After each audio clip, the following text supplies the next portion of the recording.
Okay, class, we're going to move on to the determinant of a 2 by 2 matrix.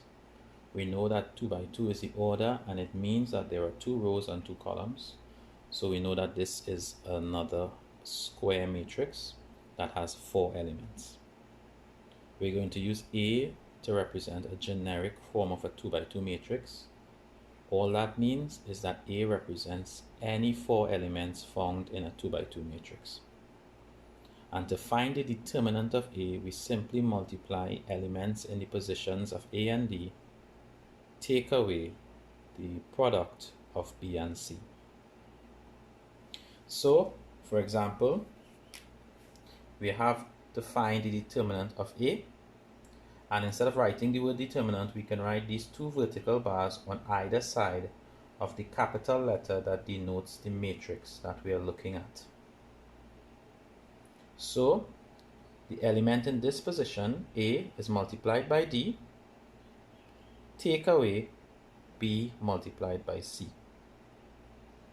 And whenever this answer, which we call the determinant, if ever it is equal to 0, then that matrix is called a singular matrix. So let's try a couple examples so that we will understand exactly what we're talking about. So now, let's find the determinant of these 3 matrices, R, P, and C. So, we remember that to find the determinant, we simply multiply elements in the position of A and D, which is the first and the last. So we have 3 multiplied by 10, take away 9 multiplied by 3, which becomes 30 minus 27, which simply is 3. So we can simply say now the determinant of R is equal to 3. So at this stage, you can pause the video and try the other one for yourself.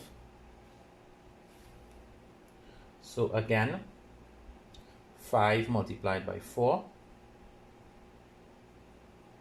take away negative 6 multiplied by 6,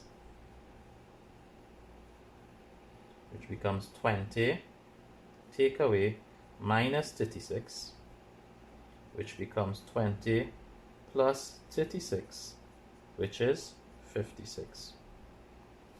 So we can simply say now the determinant of P is equal to 56. And now finally, for the matrix C, with elements 4, 8, 5, and 10, we can say that 4 by 10 take away 8 by 5, which becomes 40 take away 40, which is simply 0. So the determinant of C is equal to 0. But before we said that when the determinant of a matrix is 0, we can say something about that matrix. Okay, so what is it exactly that we can say about the matrix C? Since the determinant is equal to 0, then C is singular. It's called a singular matrix.